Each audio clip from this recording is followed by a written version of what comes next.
You're listening to the Better 2 podcast with DM Needom.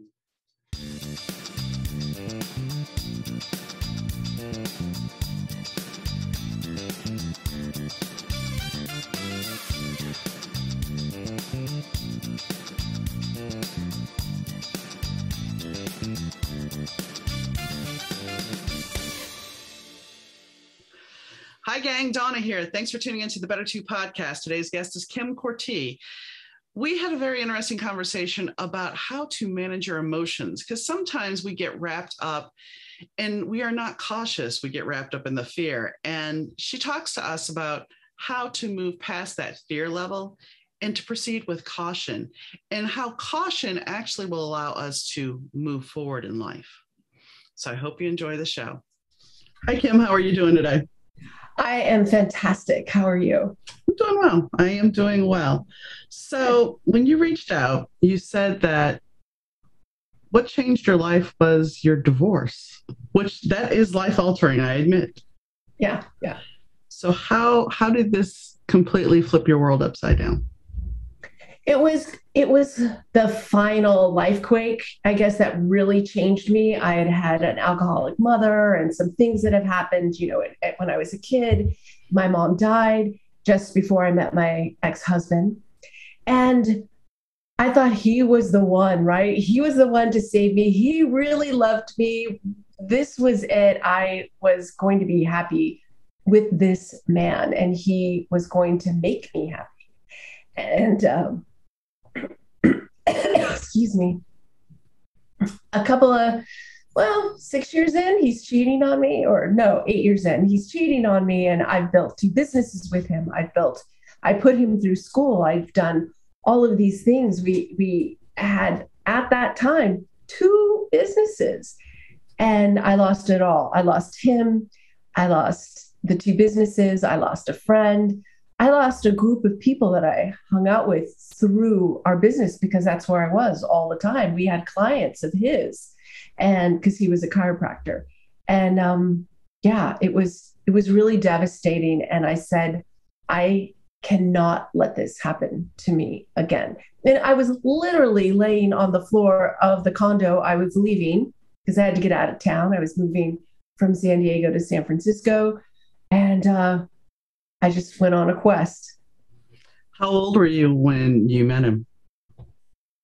I was 30 or 31. Okay. I think sometimes, because I had a mother that was troubled. And when I met my husband, when I met my first husband, he delivered a TV to me and then painted this picture of who he allegedly was. And I think, when you have a troubled mother and a troubled childhood, the first person that really you're attracted to, as far as when you're kind of still going through that, but making your adult decisions, you listen to what they say. You listen to the lip service they provide for you. And we kind of take that in and say, okay, this is the validation I've been seeking. That may not be the case, but... No, I think there's truth in a lot of things, right? And I had been through therapy for the alcoholism and the childhood sexual abuse. Sorry if that's a trigger for someone, but someone listening, I think I just hadn't gotten that I can take care of myself. I'm okay by myself. Someone else's love is not the answer. And how to handle your emotions, but also how to not let your emotions filter your decisions so strongly. And that was part of the problem. I was just adrift emotionally. I put it this way. It's kind of like there was this huge emotional swimming pool inside of me that needed filling. And so instead of me learning how to fill it myself, because I still obviously hadn't been through, finished the healing process, but instead of filling it myself, I let him fill up the pool. So when he left, there was a big empty space again. So what do? Do I go out and find someone else? Or do I try and figure this out? And I went down the I'm going to figure this out route. I took 10 years between my first marriage and my second marriage to figure out who I was. Yeah, it was 7 for me, 7 or 8. I'm trying to remember something like that. But there's a good propensity for a lot of people to, I don't want to say jump from relationship to relationship. I mean, some people have been known to be in a relationship still and jump to another. So it takes a lot. It takes a lot of courage to step back and say, you know what? While it'd be nice to go date and everything, and I'm not saying I didn't date. I did date occasionally, but I wasn't looking for the relationship. And I think that takes a lot more courage because you have to face your demons and you're healing yourself. Yeah, I dated a guy. I called him the monkey because he would have, if you imagine like a monkey on with ropes between trees before the women are trees, it's like he made sure that he was swinging a little bit before he left and decided which tree. And You've described my father. You described my dad. That's the best way I can say it, at least from the kid's perspective, because he dropped me off and we're over by one lady's house, and then see him a couple times, and then we're over at another person's house, and now he's dating him or her, and it's like, okay, so next. Yeah. And it's an easy way to not feel, right? Mm-hmm.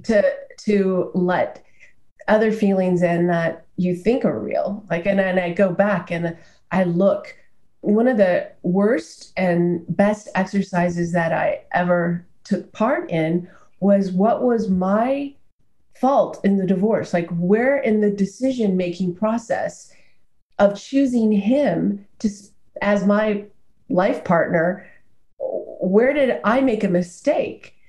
And when you can go back, and it's so easy to say you cheated on me, but also I chose him. Mm-hmm. So where did I go wrong? And it's a part of even my business background. When I had a project, I used to implement technology, and if I had something that didn't go right or there was problems, how do you fix it? You look at where the problems lie. You don't blame the client. You don't blame employees. You look and see, is there something wrong in this process? Is there something we can do better next time? And that's how I approach life. And it's a very powerful but difficult exercise to do.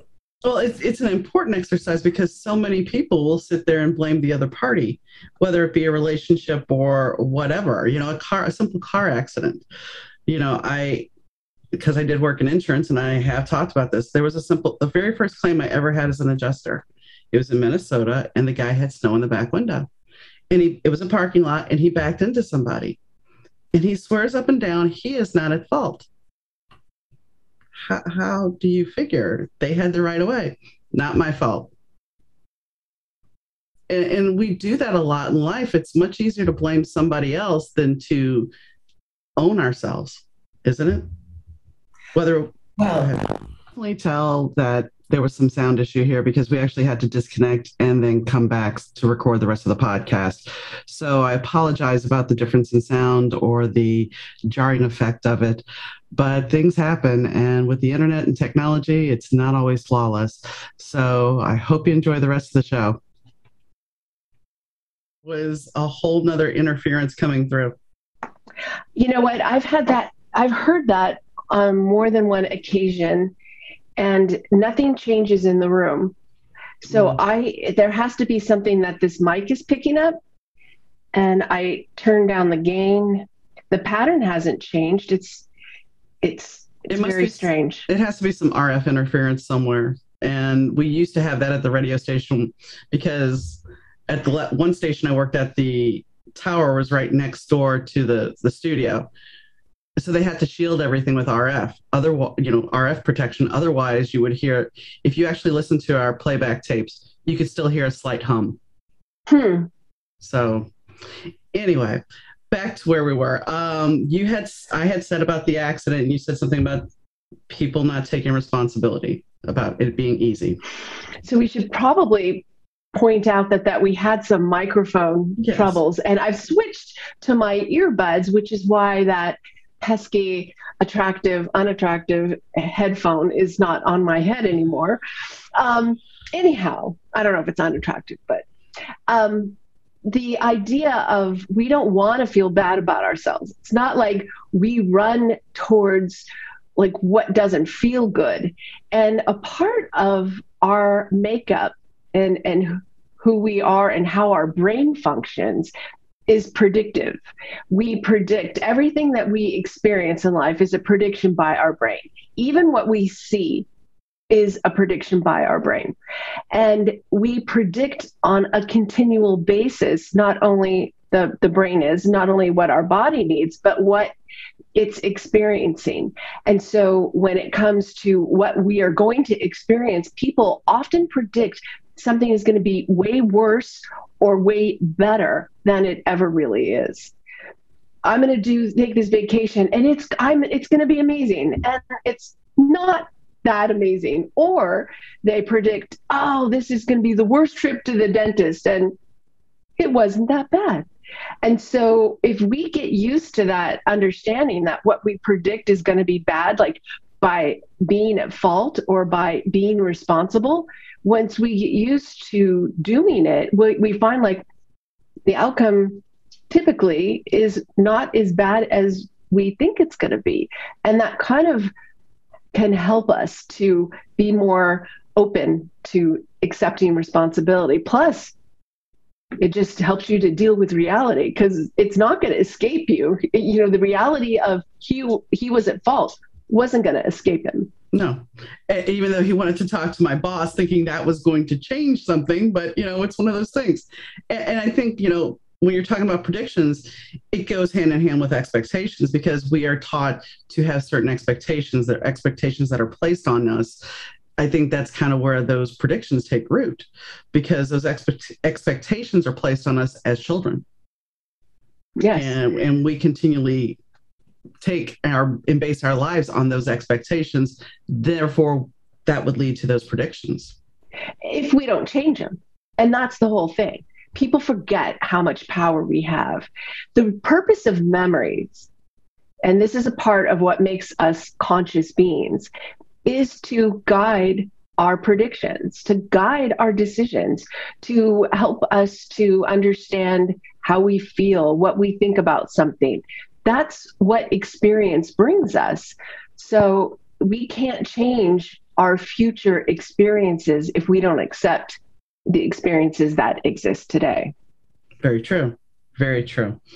I want to touch on, you said your mom died of alcoholism. Mm-hmm. Was she, I take it she was a chronic drinker from the time you were a little kid, or is this something that developed later on in her life? There was always drinking. That was the 60s. Mm-hmm. Cocktails after work were just par for the course. Anything you saw in Mad Men was absolutely true. And their friends all drank, they drank, but my mom had some, for lack of a better words, some things that I know that she's regretful for and some things that happened to her that I think really steered the course of her drinking. So she did it and it just increased and increased and increased until she died of it. Did you end up catching your husband? You said your husband cheated. Did you catch him or did he just basically say, I'm done? Oh, no. It was a ping pong match. And oh, gosh, I did catch him. I have a intuitive part of me, and I was cooking dinner, and he had his chiropractic practice, but he also taught physiology and anatomy at a local acupuncture college. And he was supposed to be at school, and I just had this feeling that just came over me. And I turned the oven off, turned everything off, got in the car, drove to the school where he should have been. He wasn't there. Then I drove to her house because she worked for us. And there was suspicion, but 100% denial. And his car was there. And so he heard, because we had a Miata, and he heard the car and got suspicious. And so I saw him call me on his cell phone. I pulled over, so it was good and quiet. And I was like, hi. And he's like, hey, where are you? I said, oh, I'm at home. I'm cooking dinner. It's going to be amazing. I said, it's going to be super good. What time are you going to be home? He goes, I'll be home with such and such. I go, okay, so school should be over. I go, you'll be finished teaching about right on time? He's like, yeah. I go, okay, great. Because I just wanted to see if he would say, no, I'm at Krista's. I wanted to talk to her about something, just something so that to cover himself. Yeah, just something that I knew he was liar. Like, I'm here still trying to give him chances. And he came home to a duffel bag with his stuff. And I said, get the F out. I know where you were. You're a liar and a cheat, and get the out. And he left. We had a brief trying to make it work. He broke it off with her, said, I want to make it work with my wife. And I just couldn't do it. And one morning he was in the shower, and I said, if you asked her, she would take you back. And that was it. He went back because he was weak. He wasn't going to do what it took to make us work. And while I loved his family, like his parents were like my parents, I loved them to death and stayed in their lives until they both passed. But I couldn't do it. I just couldn't. I just deserved more. And that was kind of like, yeah, this is not how I want to live. You're fortunate that you get to stay in his parents' life. I mean, that's the one thing about divorce that people don't really consider. It's like you're not just divorcing that person. You have, and in your case, you had businesses to lose on top of friends and family. But I mean, when you divorce somebody, it completely guts your life. It really does. Because people, even though they're like, oh, well, I'm not going to choose sides, they inadvertently choose sides. Oh, yeah. And the thing is that he and I maintained a friendly relationship. I was in New York right after his dad had a stroke and was there like within a couple of days. I just happened to be there. And I had planned to visit them. So it was a known thing. And he and I had agreed, or he even said, he's like, I would never keep you from my parents, because he knew how much they loved me and how much I loved them. And he and I would chat on occasion. It was very, very civil. And there was still a level of love. It's not that kind of love. Like, he helped me through a really bad time. And for that, I was appreciative, and I helped him get through a certain point in his life. But it was certainly nothing that I would want to stay with him for. But I didn't want to hate him, because hating him wouldn't help me. So I chose to look at the things that were positive, along with that our whole marriage wasn't the last year.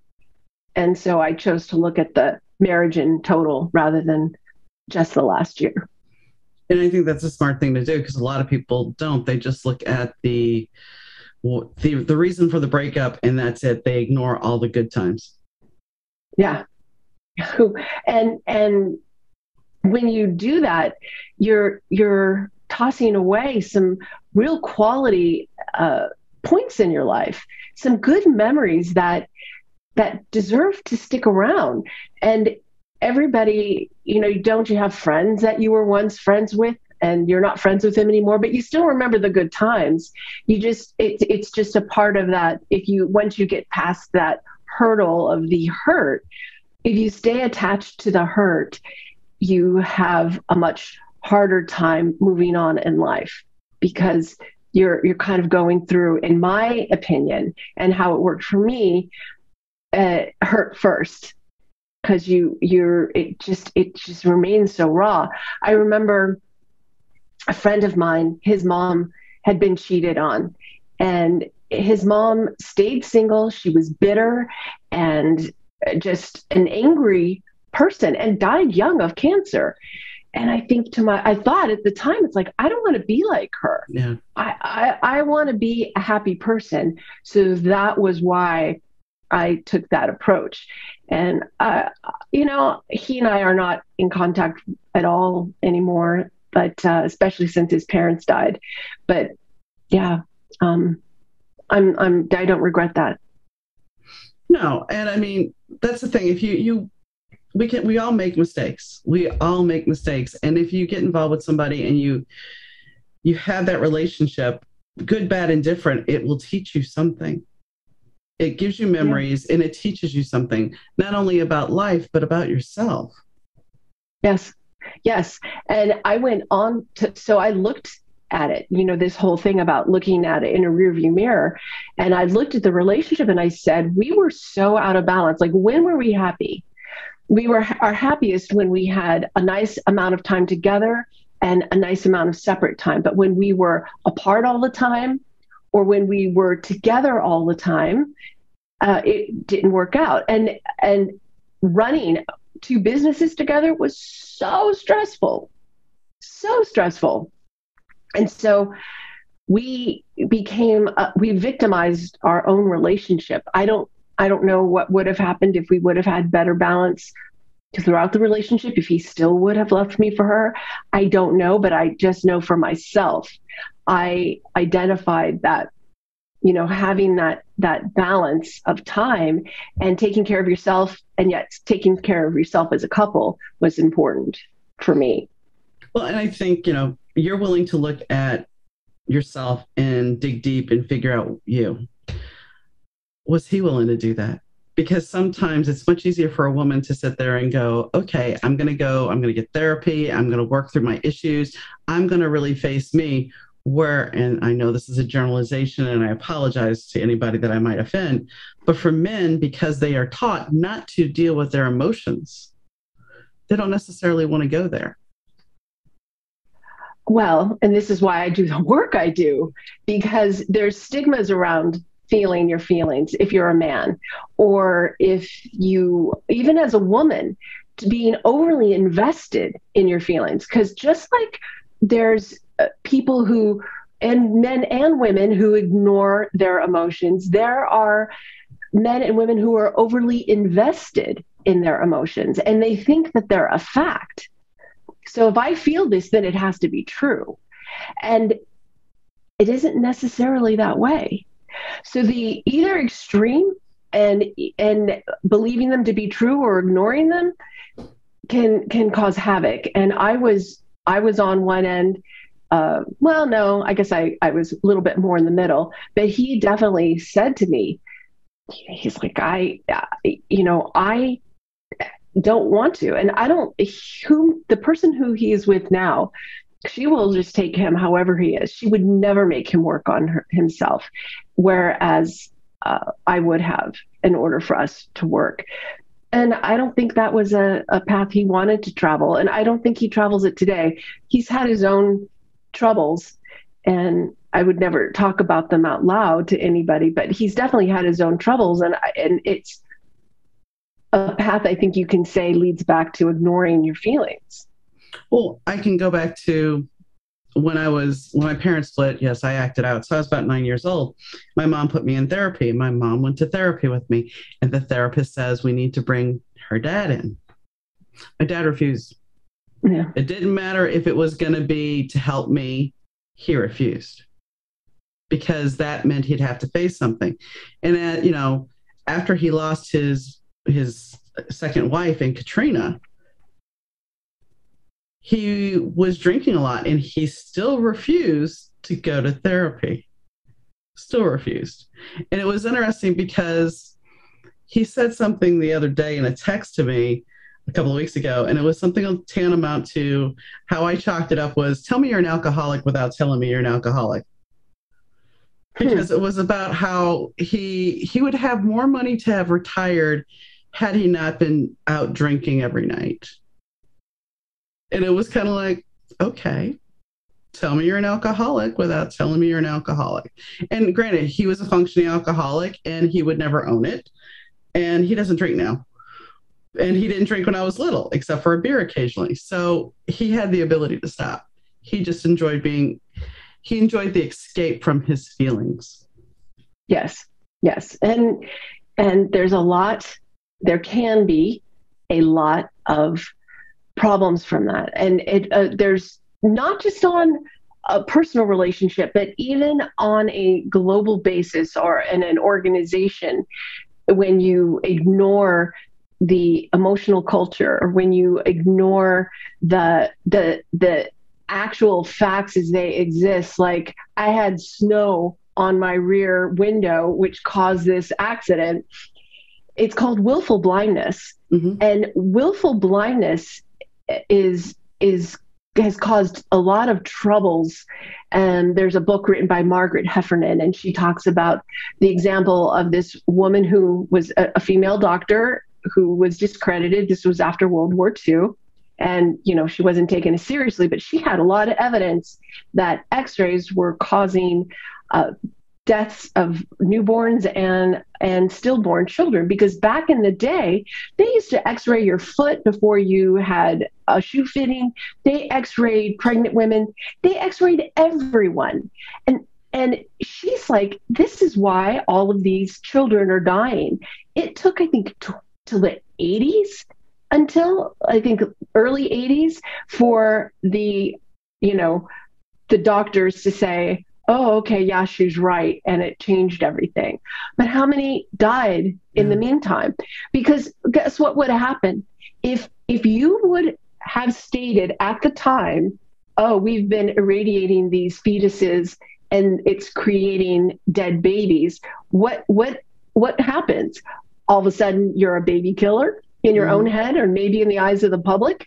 You also could be subject to lawsuits. I don't know how big they were back then, but this avoidance of seeing reality just created a bigger mess. And so this is what can happen in our own lives when we avoid the realities by avoiding emotions.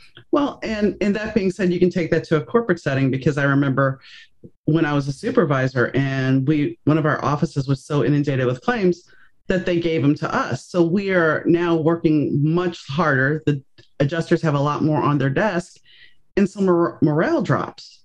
And then the output drops. And then, oh, we're going to give you a pizza party. While you're working, we'll buy you dinner. Okay, so then your employee retention goes down. And we're seeing this now playing out after the pandemic, because so many people are like, I'm not going back to that toxic stuff. Yeah. Mm-hmm. And that's what we're talking about, is the emotional culture. Sig Barsade, and I think it's Barsade and O'Neill, they wrote an article in 2015 in Harvard Business Review about the emotional culture, and it's different from the cognitive culture. And so when you've got actions, or when you ignore the emotional culture, it's going to create issues. And people don't really ask, right? Like, what do you need? They're afraid to hear, potentially afraid to hear, oh, this is what we need from you. And so once again, that power of predicting that people are going to need something that I can't or don't want to give, without just stopping to listen to see if what you're predicting is really true. I mean, I could go on and on about emotions and emotion culture within organizations, but the healthiest organizations usually are the ones that are looking at the emotional culture and trying to make it work. And you can't make everything work for everybody, but boy, don't you like an organization that tries? Yeah. Yeah. And I mean, that's the thing. When I worked in insurance initially, we had that family feel to the company. We were a team, we were a unit, and things are more cohesive when you have that going. When you're saying about people asking about how, what is there anything you need? It's as simple as, hi, how are you? Oh, I'm fine. And you're not digging any deeper. And I had a woman talking about grief on here. And the reason I bring this up is because with grief, nobody knows how to handle you. Nobody knows how to talk to you or communicate because they don't know. And I guess the same could be said when you're going through a divorce. It's like, how do they navigate what they want to say to you without stepping on toes? And the fact is, so they don't say anything. They kind of withdraw because I don't know what to say to you. I don't know how to communicate with you because I'm not in touch with your experience. Right. And this is because, and I, part of what I do is teach emotional granularity, and that is being able to identify and label your emotions with distinction, but also having a breadth of definitions. The dictionary is full of words, and emotion words are in the thousands, I'm sure. I know I've seen several hundred, but the point of all that is that the difference between empathy, which is when you recreate that feeling and that idea that I can empathize with you because you had an alcoholic parent and because I have one. Now, let's say you lost a child. I've never lost a child. I have zero ability to have true empathy because I can't recreate that feeling within myself, but I can have compassion. And so when people are told, oh, you need to have empathy, oh man, do I? Or could I just have compassion for someone or sympathy and feel for them instead of with them? That's and true. when it's a big difference, right? Mm-hmm. And something that, I had talked to somebody recently and they were talking about how our language, as opposed to other countries, we actually own our feelings too much. It's like in other cultures, you would have somebody basically saying, I feel sorry, or I feel worried. Where here, we're like, I'm worried. We're owning it. We're taking onus of those emotions and bringing, I'm angry. So it's like the emotion has to become us because of the way we're wording it. We're giving it power. Right. I am versus I feel. Mm-hmm. And it's who we are versus a fluid state. You're right. And so how do you wrote a book called The Perfect Heart, Creating and Maintaining Love and Life Balance. So you obviously have gotten a handle on the fluid state as opposed to the owning state. That was the beginning, right, of my journey. And this book was written initially like in 2008, 2009. I redid it in 2013. And this started me on this path. This helped me to look at how I feel and to watch how my thoughts influence how I feel. And now what I was just talking about is this definition, how we define something. When you want to communicate to someone and say, you're in a grocery store, go get me that cereal. Like, okay, well, what cereal is that? Mm-hmm. There's how many kinds of cereal? Do you want corn? Do you want rice? Do you want bran? And so think about that versus if you said, I want you to get checks with, I don't know. I don't even eat cereal. So I don't even know why I picked that topic. The more specificity that you give someone, the better they are able to understand. And oh no, now we've completely froze.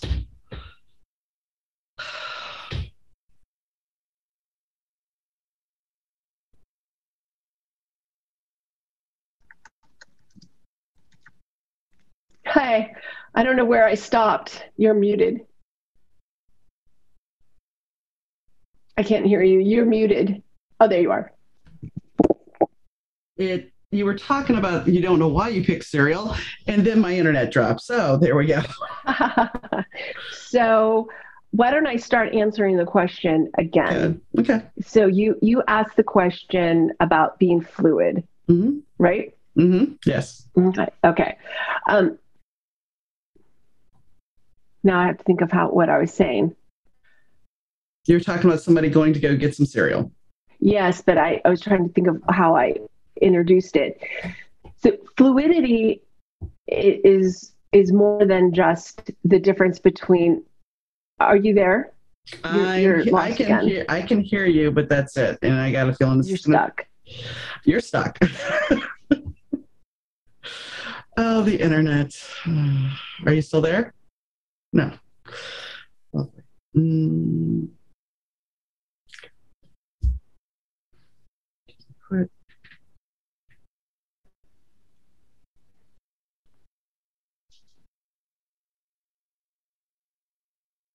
You're frozen. I'm frozen. I just came back and now I'm gone again. This is getting old.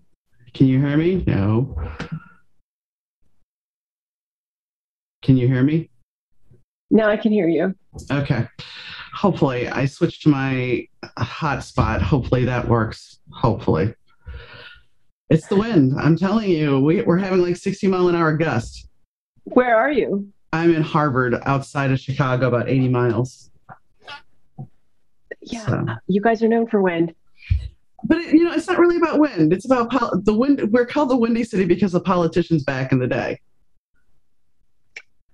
Oh, I have been in Chicago when I couldn't even open the hotel door. Yeah, it was so windy. I understand that. And the funny thing is, where I live at, we had a couple of years ago, they were trying to do a balloon fest. It's like, do you realize the wind we have here? Are you crazy? Yeah, that's nuts. Yeah. So I guess let's try this again. Let's try again. All right. So when it comes to fluidity, it's not just about knowing the difference between I am and I feel. It's also about being able to understand and identify how you feel at the time, so that you can move through the emotion. This is what I was talking about earlier with emotional granularity, being able to define how you feel and what your emotion is with more specificity. It's the difference of walking into a grocery store, you and I walking in, and I say, go get me some meat. You would be like, well, do you want chicken? You want beef? You want pork? You want lamb? Or, do you want it ground? Do you want this? So the more specific that you are in the kind of meat that you would like meat to get is the same kind of information that your brain needs. So when you're able to have real specificity in your emotions and to have different labels for them, just like they have with meat, or pasta or whatever, the more definition that we have, the better we are able to identify our emotion and be able to move through them when we get stuck or we can't identify them. A lot of people think that everybody has an emotion and they know their emotion, or they often use the same labels. I'm sad, I'm this, I'm that. And they don't really go into too much more than that. But they don't also realize that you can have an emotional response, which is a physiological reaction. And the feeling is the ability to identify it and label it. So that's a big difference, right? So we can be having this pushing down of emotion because we don't know even how to label it. We can't identify it. So that's part of being able to be fluid, is just to be able to recognize it quickly and specifically and be able to pivot from it or just accept it and move on.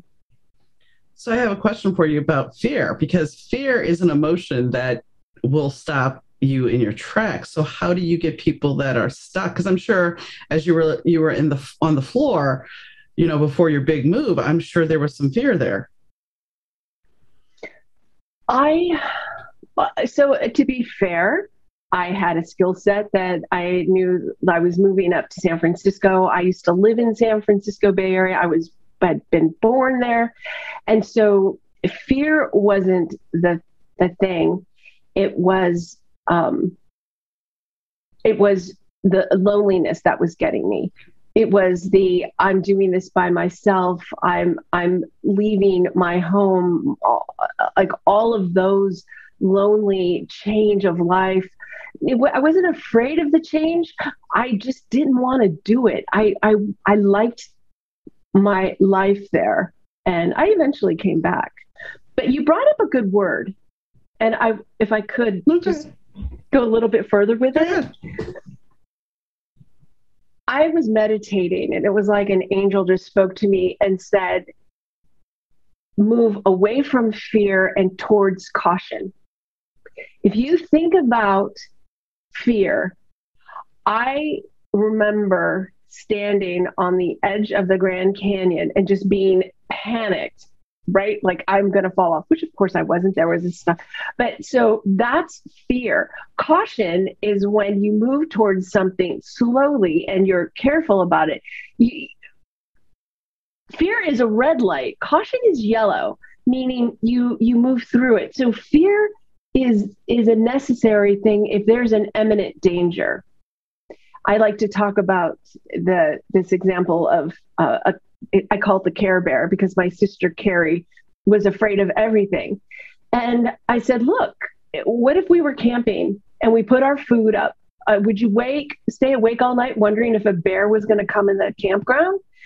If you have done all the precautions and you hear something in the night, you know the difference between a lightness on a twig or a heavy foot on a twig. Like, so until you see the bear in the campground, you shouldn't be afraid, but you should maybe act with caution. And so many of us just go right to fear and don't embrace caution. And that caution allows us to move forward to investigate our prediction, right? Right. And to not necessarily believe it. Fear is predictive. We are predicting an outcome unless it's really, really obvious, like someone's got a bear in their campground. Otherwise, you're predicting an outcome. So get better at it by just saying, "Oh, I need to be cautious, not fearful." I don't think we're taught to be cautious. I think we're taught that you need to be fearful. And I mean, exactly. And when you look at today's media, you look at the news, you're not selling caution, you're selling fear. You're selling fear for ratings. And that it just drums everybody up, because then you're sitting there constantly going, well, what if I go out and what if this happens? Well, what if you do go out and what if nothing? So we're back to the prediction thing. So yes. I mean, when people will recognize that you can't live your life based in fear, things might start to shift a little bit. One of the things that the World Economic Forum is predicting as the skill for, I think, 2025 or 2024 is the ability to have good decision-making skills, to have critical thinking. Critical thinking is really not taught. No. Caution develops critical thinking. Fear doesn't. Fear hands over the power to other people. It allows people who are promoting fear, who are selling fear, to have the power. If we're cautious and say, well, is that true? What would it look like if it was true? What would it look like if it wasn't true? And then you start to say, oh, okay, and come to a point of cautiously moving forward into whatever direction that you take. Just, news is terrible. I don't even watch it anymore. I don't either. I'll be honest. It's so slanted. In fact, I remember back in '89 when we had the huge earthquake, all they did was show the fires in San Francisco. And I had people calling me saying, San Francisco's on fire. No, one very small area, the marina, is on fire. That's it. Everybody else, and the bridge collapsed, obviously. But those are two things. And the area is so populated with maybe homes that are hurt, but nothing like what you would see on the news. And we need to hold the news accountable, and we need to hold ourselves accountable to say, it's up to me. I can't just believe everything that's presented. I mean, we've had snowstorms up here, and my dad's called from New Orleans and said, "Are you okay?" I've called down there and said, "Okay, I seen some weather." I mean, it does that. It immediately gives you this whole intensified feeling of fear. And, you know, when you look at it, when you go back to look at Facebook, oh, I've been marked safe from, really? So you can mark yourself safe from whatever event is going on. Well, and I think in some ways, because you don't know, it's good. But I see what you're saying. The point that I'm trying to make in this whole thing is that if I do anything in my life but help people to examine how they feel with a little bit more criticality and distinction, and to move away from fear towards caution, which is what gives you more power for sure. And to understand how we work. I mean, people, just think about the word mental health. It makes you think it's all in your brain. It's all in your mind. Mental health isn't just in your brain. It's your whole body. Mm-hmm. It's emotions are a full body experience. So guess what? And to manage your emotions takes a look at your full body. Yeah, because I mean, it can ultimately affect your heart. It can affect your muscles. It can affect your whole physical body can be affected by it. Your emotions, just a thought of fear, can take your body into the quote unquote fight or flight state, the elevated cortisol. Now, how high that gets, probably not the same as you saw a beer, but you're still bringing your body into that state. That's the power of the mind. So your body is impacted tremendously, but also your body is sending signals that can take you out of it. Your heart, for instance, when you take your body and slow it down just by breathing in and out for longer, so just say in for 4, out for 6, it slows down the heart. And the heart then slows down the rest of the body. And so that's not your mind, that's your heart. Mm-hmm. And so these are things people just don't even realize, the amazing, wonderful body that we have. Well, and I mean, I'm gonna totally agree with what you said, because when I got a call from the hospital, my husband had passed in the car. When I got a call from the hospital, he was still alive at this point, but he was on life support. They called to talk to me. And I remember them telling me that his brainstem activity, all he had was brainstem activity. And I remember standing up here in my loft, and I remember going into the panic and thinking to myself, you can't do that. You cannot do that, because you're not going to help him. You're only going to hurt yourself. So don't go into a panic. I was able to control it.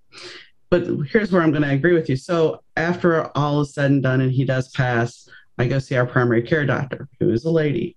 And she says to me, she says, do you realize the anxiety and stress you've been under for the last 5-6 years? Do you? And I'm like, no. But the truth of the matter is, I was, because I knew he was terminally ill. So I was constantly, whether I realized it or not, living in the back of my head going, is this the day? And especially that last 9 months, we were told, well, he's on borrowed time. So therefore, then you're constantly, every day becomes, is this it? Is he gonna wake up laying next to me, or is he going to be passed? You know, so your body will start reacting to that, whether you admit it or not. And then it takes 100% true. It takes time afterwards to unpack that and get into a better place, that you realize because it's not like you're going to be able, okay, so the event's over, it's happened. It doesn't mean your mind and your body go, okay, everything's fine now. No, you're still having a process of getting over the PTSD of it. So. No, it's very true. And this is why, for health reasons, emotion management is critical. And there's just no other way to put it. I mean, like, I'd like to say, well, is it going to save your life, or is it going to prevent you from getting every disease out there? No. But is it going to improve your body's ability to care for itself? Yes, because in that excited state, in that high cortisol moment, your body is anticipating that it needs this energy for a fight or flight event. Like your brain doesn't know; it just knows, like it needs to send out cortisol, right? So if you get in that mode for an extended period of time, like you were, it just says, "Hey, we've been on a consistently ongoing basis sending out lots of cortisol. So let's just do it." It's kind of like a renewal, an auto renew. And until the brain gets enough signals that say, "Oh, we don't need an auto renewal for this cortisol release," it's going to keep doing it, even when you're in relaxed state. That's I'm just pointing out, that's where you were at. You were on automatic release. So it takes a while, like you were saying, for the body to go, "Oh, wait, we don't need to keep releasing it." Right. And I mean, you could, without checking for cortisol levels, it shows up as inflammation markers in your blood. Yep. And people, you know, the doctors don't say anything about it. They'll just like, "Oh, it's just inflammation, not a big deal." Well, it is a big deal, because inflammation falls into your muscles, and then your muscles are constantly tight. And that creates, I mean, it's this vicious cycle. So I completely understand what you're saying. I do. And I think that's something that we need to manage and teach kids about, how to handle our emotions and stress so much better. You know, I wanted to, you talk about here, you know, and one of the things about making a sandwich. If you can make a sandwich, you can manage your emotions. Yeah. So what made you realize that? As a sandwich is ingredients, right? Mm-hmm. And we know like what we like and what we don't like when we're presented something to eat, but we can also identify the ingredients. So the idea of emotion management and understanding how we feel is understanding what's going on around us. One of the key things they say to get you out of a moment is to walk away. Why? Because you're changing your sensory input. So what you hear, what you see, what you taste, what you smell, that's what your brain is using for ingredients. So this whole idea of being able to identify the ingredients and then say, wait, I've been calling a bologna sandwich. It's not really a bologna sandwich. It's a ham and Swiss sandwich. So it's just a light way of saying that it's about being able to understand what it is that are your ingredients for your emotions, and understanding that you've got some family recipes, you've got different things that are used by your brain, by your body, to create your emotional responses. And our emotional responses happen before we're even aware of them. So it's about helping your brain. Remember, I said the brain's a predictor. And so what I'm about is helping you to improve your predictive capabilities by giving your brain more recipes and more detailed recipes. So this whole idea of a sandwich was just an easy way to say, hey, sandwich is ingredients. And in theory, so are your emotions or your emotional responses. I call them emotion recipes. Well, and it makes sense. But here's something that's kind of intriguing that popped in my head while you were talking is, so when we talk about emotional learning and we talk about development, and I know that in utero, it's a very powerful development time. So what are we learning from our mother and from our sensory input? Because, I mean, they say babies can hear music, they can hear the voice. So what is a baby learning emotionally while in utero? I can't even speak to that. Oh, I know. But it's just one of those things where it popped in my head. It's like, because I had somebody on the show not too long ago that was talking about how we learn some of our behaviors by the time we're 2 months old. So you have to wonder if we're not starting to learn some of those behaviors in utero. So if you think about a baby, they come into this world, and there's certain things that they're able to do is cry, but they're starting to put together the pieces. They're beginning to learn, and they learn rapidly, right up until they're 5 or 6. They're taking what's going on around them. Like, how do you learn what a ball is? Your mother says, here, grab the ball. So now you get the concept of what a ball is, or, what feels good, what doesn't feel good. And this is all a part of how we learn. I don't know how much, and I'll tell you what else I am still trying to get my grasp on, which is epigenetics, but how much of our gene plays a role, because genes can be turned on and off. And so there's people who have twins with the same genes, so to speak, but they had different environments. And so maybe one environment made the gene turn on and it didn't in another kid. There's so much to learn. But what we do know is that we have neurons that as a small baby start forming these neuronal pathways, these things that are the formation of what we have learned and how we store them. And when we sleep at night, we know about that's when most of our memories are stored. And so how that gets played out, how much the kid gets, if they get enough sleep, if they're getting the proper sleep, let's say it's a noisy environment and they're constantly being awoken all night, like not being given that chance to go into a deep sleep, that's going to play in a factor, and how that plays out in the rest of your life. There's so many other factors. So I don't look at what I can't control. I look at what I can control. And so if this exercise just helps you to be a little bit more conscious of the things that you can control, and to be more proactive in creating your memories and in experiences, or just because you've had an experience in the past doesn't mean you can't and you don't look at it again and see it differently or label it differently.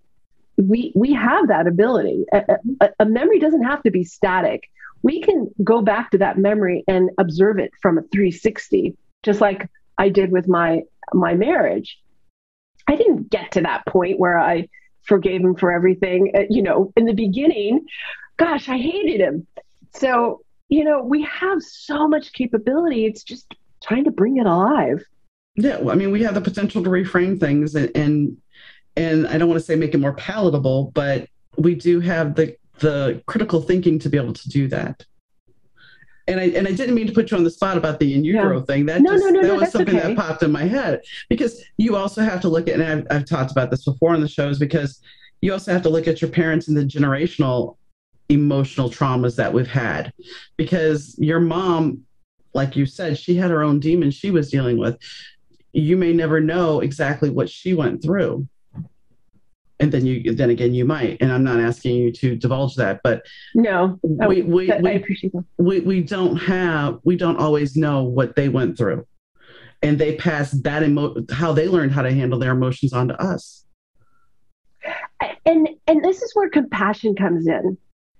If my dad was not the greatest dad, and I think it's important for parents to share with their kids their own past. And as he's gotten older, he's shared more things about how he was a latchkey kid, and his dad brought home women, and he hated to be alone. And there was a lot of things. While it didn't make up for some of the things that he did, it gives me compassion for the reasons why he did the things he did. Could he have made different choices if he had chose to be more connected to his emotions? Yes, because in avoidance, this is my experience. Avoidance of emotion on both of my parents' part and my ex-husband's part did not play well for me. And so it's made me be this advocate. Like, it just experience it. They're not going away. They're not going to leave. It's not going to ever just magically disappear. It's kind of like saying, oh, I'm hungry. And yeah, you can ignore it for a really long time and you'll get sick. The body, the brain, it's the same way with our feelings. It wants you to process them. And you see them come back over and over and over again. I'm sure you've had that experience. Oh, yeah. And I mean, here's the thing. If you think what I like is you think you've had it dealt with, you think you're over it. And tantamount to say the universe says, oh, wait, I'm going to present somebody in your life, a friend or a boyfriend or whatever, who is a lot similar like the person that you think you've handled and you've got all those emotions out. We're going to test you now. Go ahead. And then you don't really realize it at first, but then if you're cognitive of it, you do eventually see, hopefully sooner than later, that this person has those shades of the other person. And then you go, okay, well, I'm not going to deal with this. Exactly. And that's the point, is that even in the recipe that was that other person or that bad situation, you can still have someone who's similar yet a little bit different. And it's that ability to recognize that, and is the different what you want. I was thinking more not just that person, that's a great example of how to deal with the emotions of the past and people and bad choices and all that kind of stuff, because they always say you marry your dad, or your mom or whomever, you marry your parents.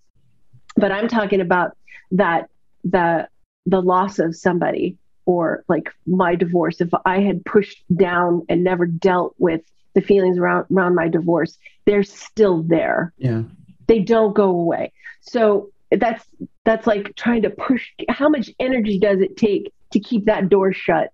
A lot more energy than handling it. A prime example is my dad. When I would ask him when I was little, I said, so why did you and mom split up? Mom was very forthcoming with her opinions, but dad would never tell me. He'd be like, I'll tell you when you're older. So at 40, I'm like, all right, I'm 40. I think I'm old enough now. So he tells me, and then later on, we're sitting here at the table and I bring up my mother again.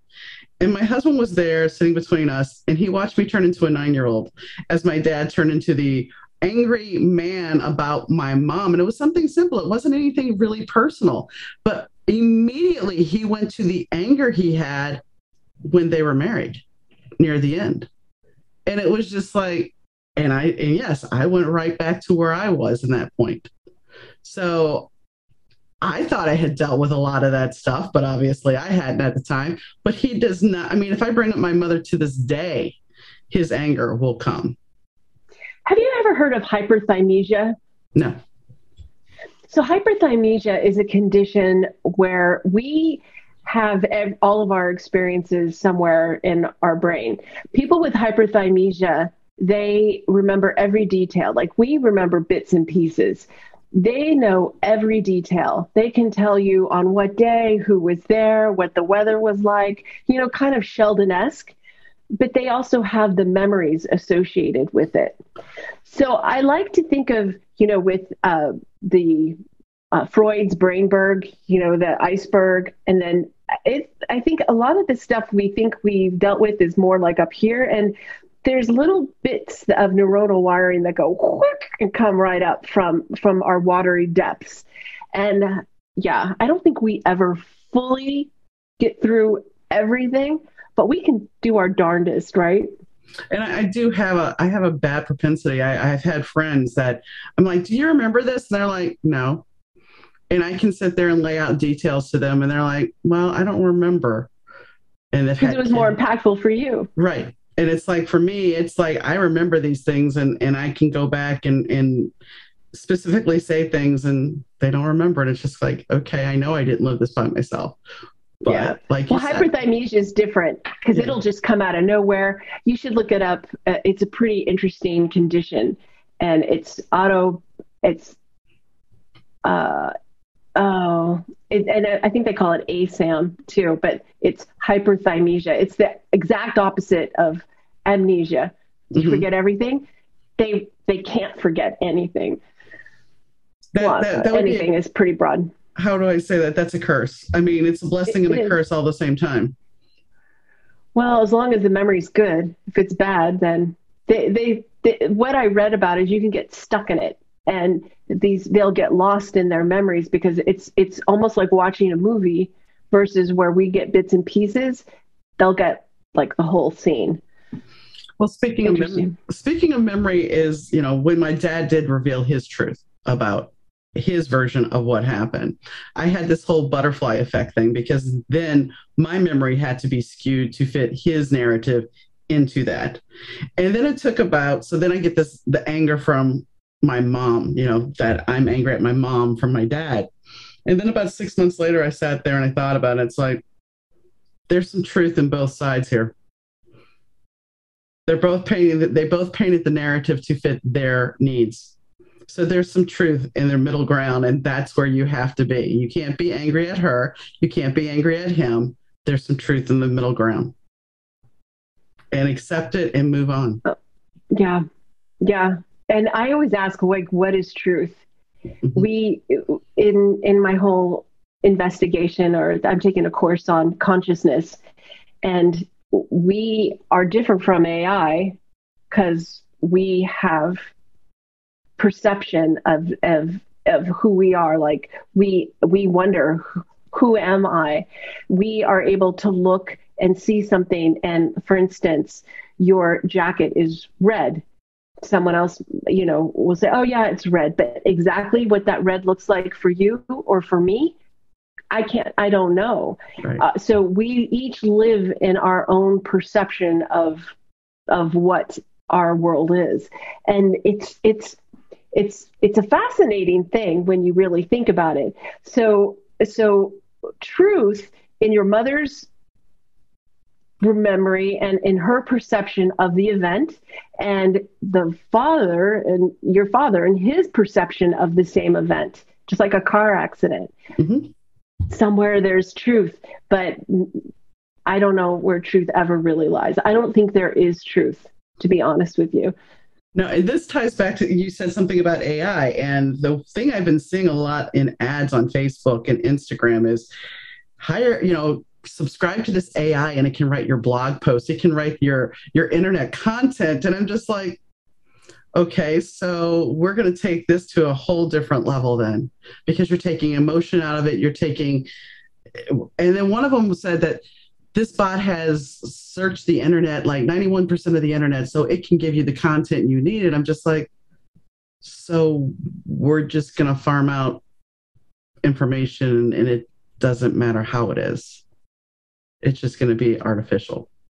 I played with those bots and it didn't represent me. So if you just want to have like a 1 or 2 word phrase and have it rephrased a certain way, and you can pick a few phrases that, which one you like, going back to who you are, you can do that. But I was thinking to myself, wow, this doesn't, like, you could never have it write an article. It would be just generic.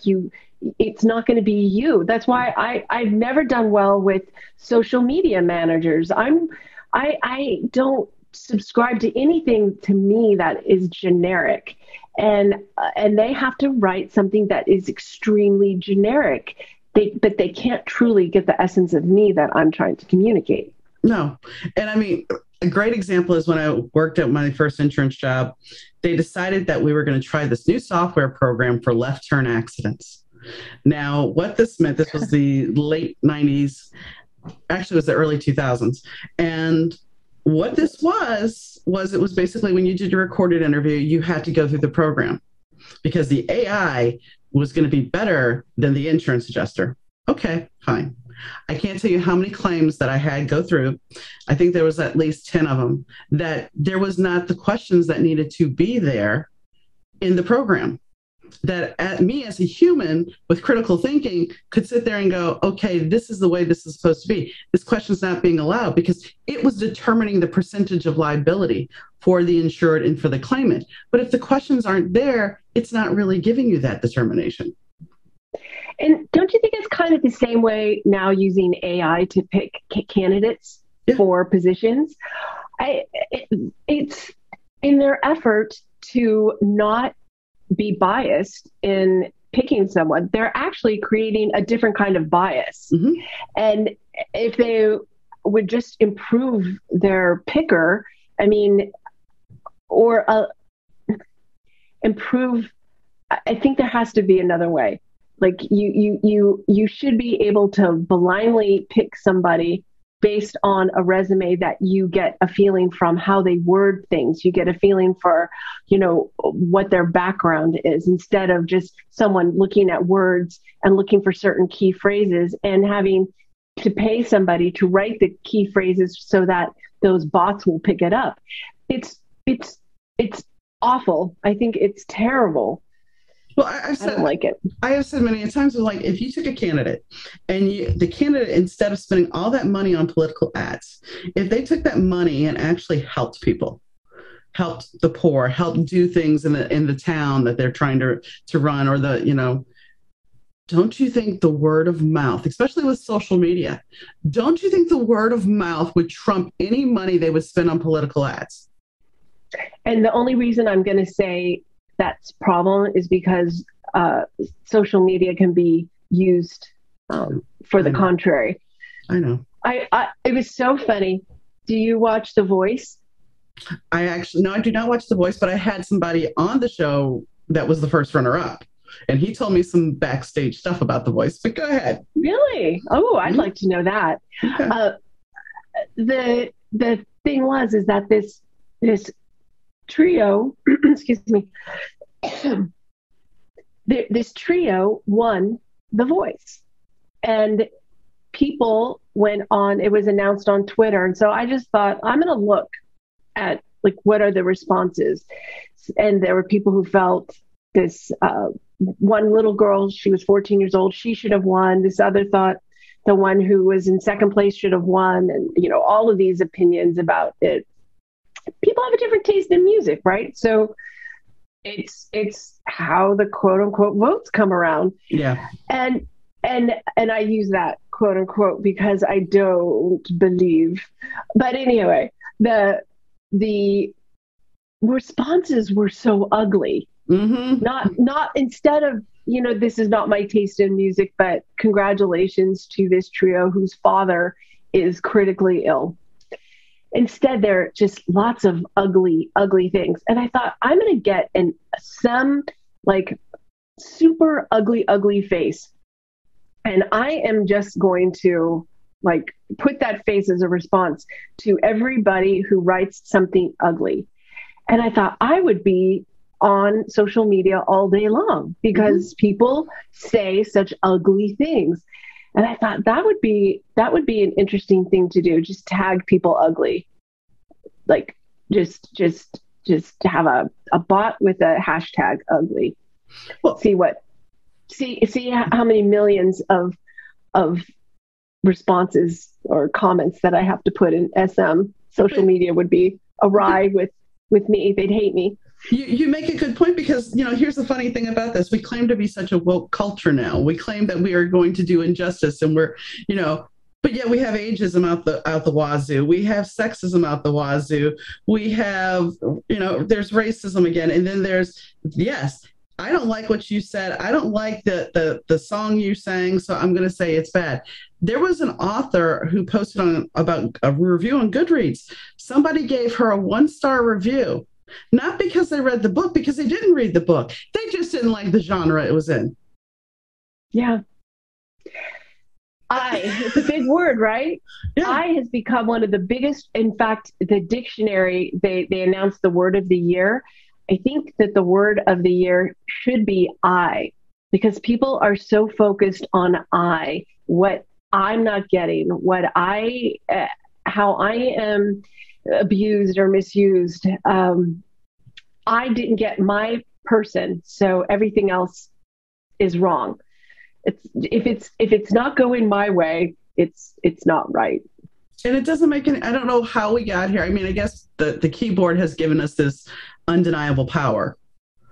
I mean, we can sit here and say whatever we want, but then you got to look back at how many people have acted out for no real reason.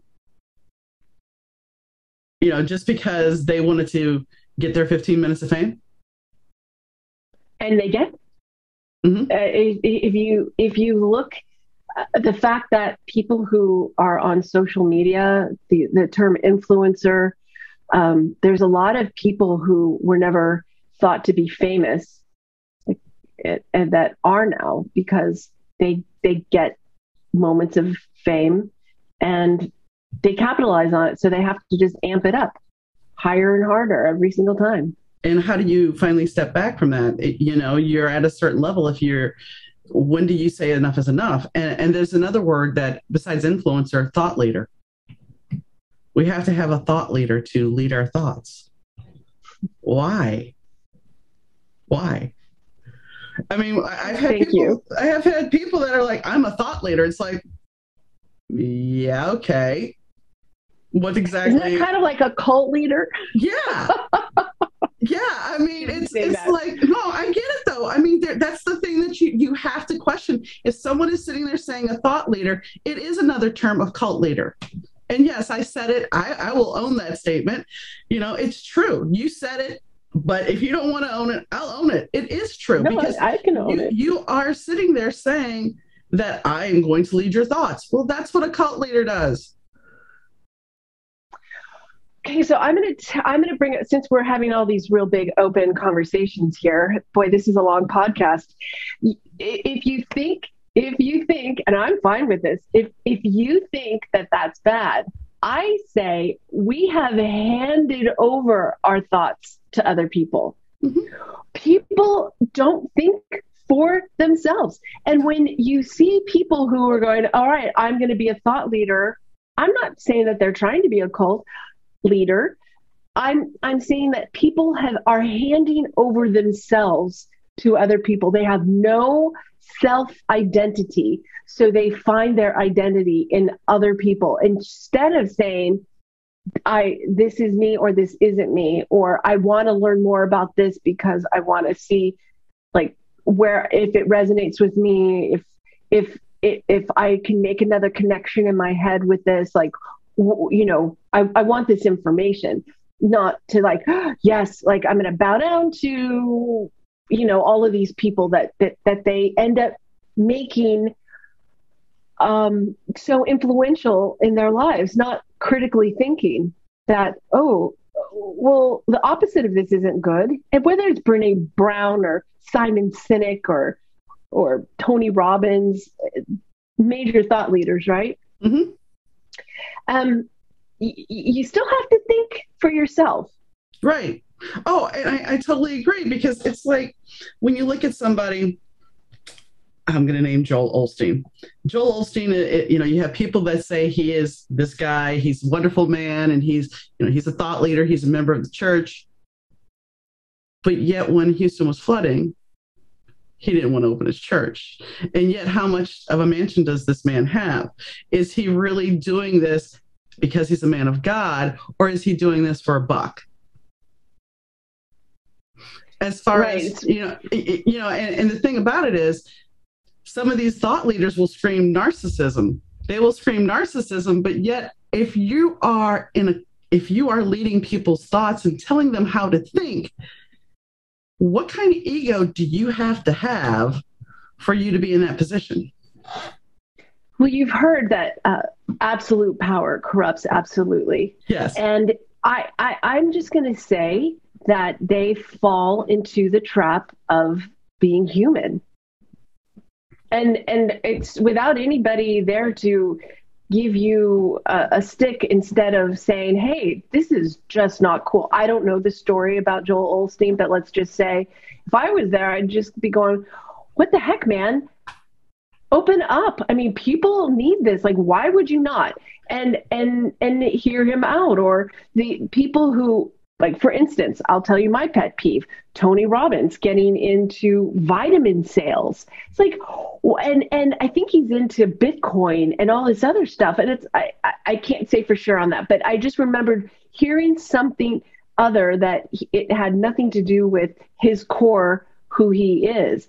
So when you start stepping away from that, I think you kind of start to lose some credibility when you don't walk your walk and you walk who you are. And maybe your time is done and you've made a ton of money, so maybe it's over. And I think that that's where the human trap comes in, because we get addicted to the money or the fame or the attention or the whatever it is. Like, you need to do something, and so you're just looking for another fix. And I just honestly feel that a lot of people fall prey, and unless you have someone around to slap you upside the head,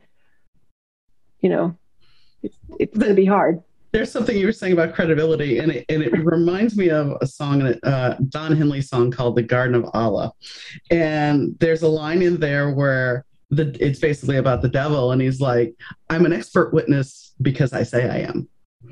and when you look at podcasting, when I was first getting into podcasting, they were like, "Well, make sure you get experts on your show," and the truth of the matter is, what makes you an expert?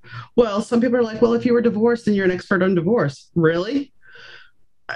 I'm an expert on my divorce. Yeah, exactly. Oh, I am a major expert on my divorce. But you understand what I'm saying? It's like, there's a credibility question about, that's why it's like, I bring people on the show, I talk to them, I know what they've done, but it's like, I'm not going to sit here and claim that anybody's an expert.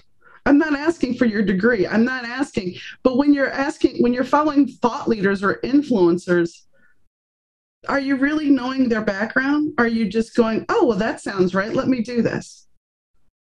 Isn't that what happened with Jim Jones? Jim Jones? Yeah.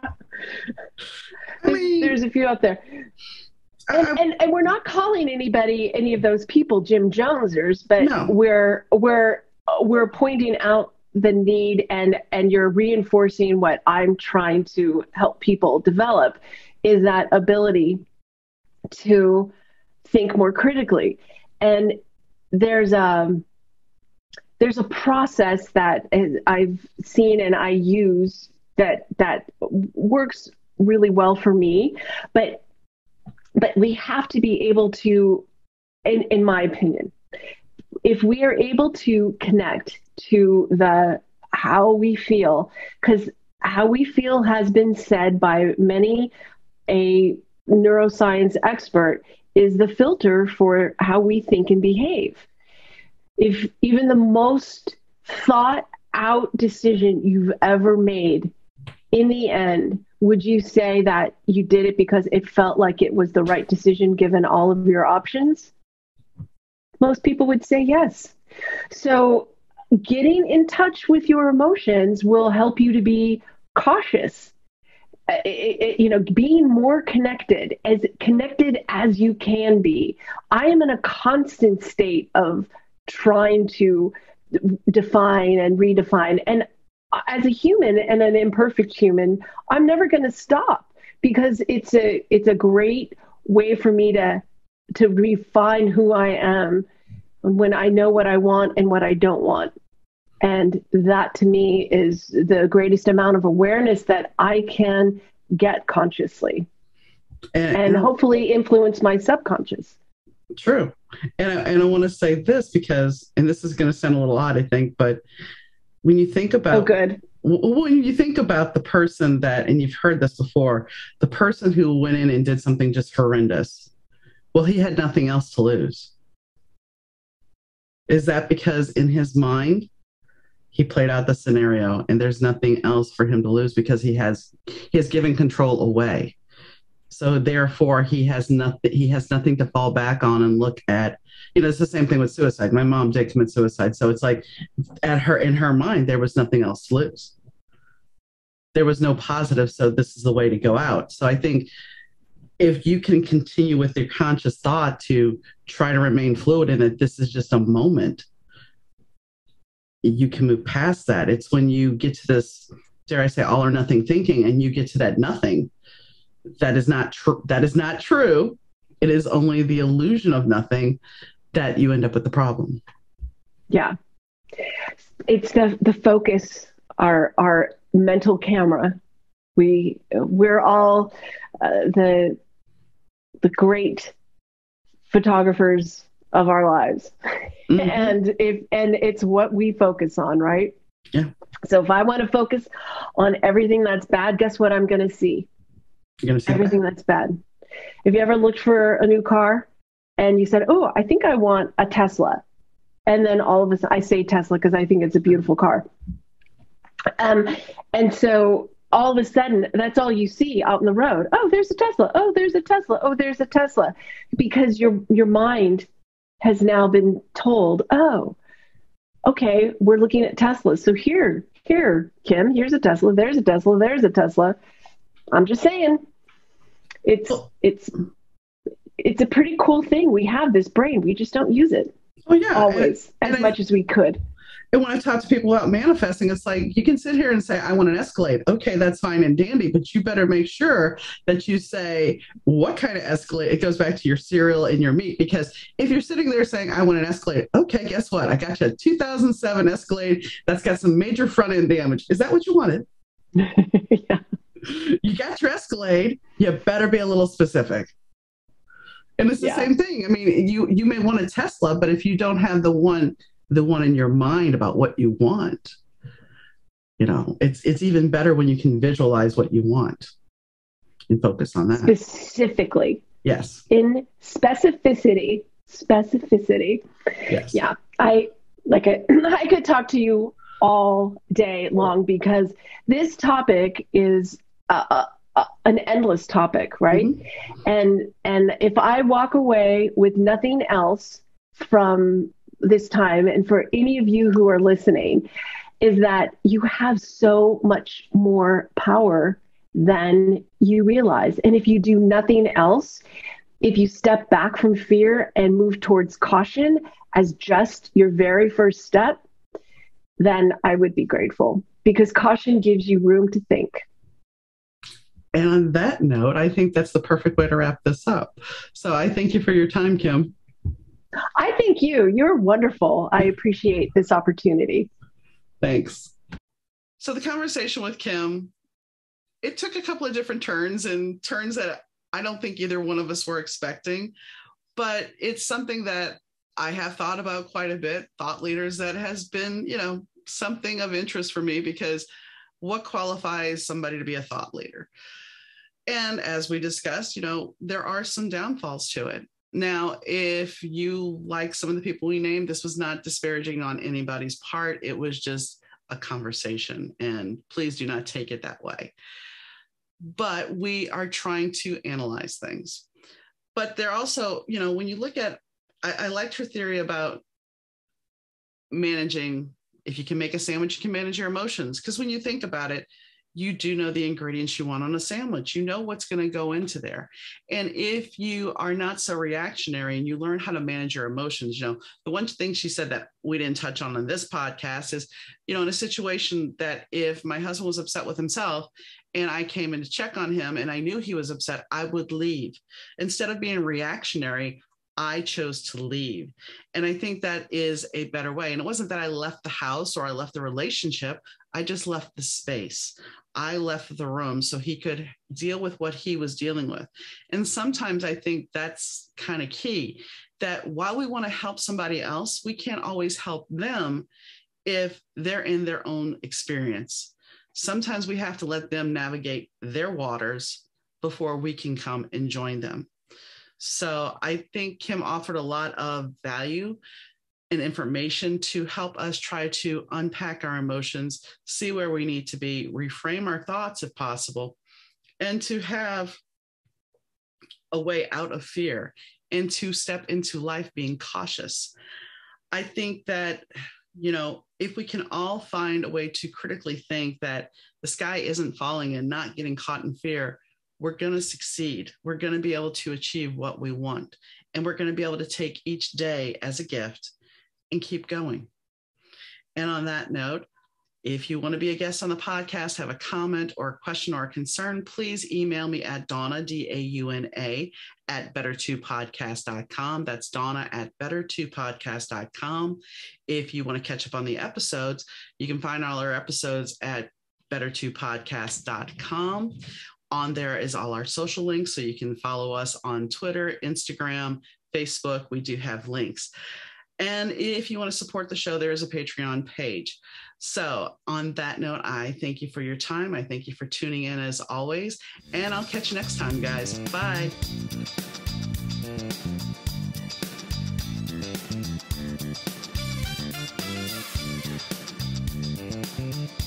Audio production done by Rich Zai of Third Ear Audio.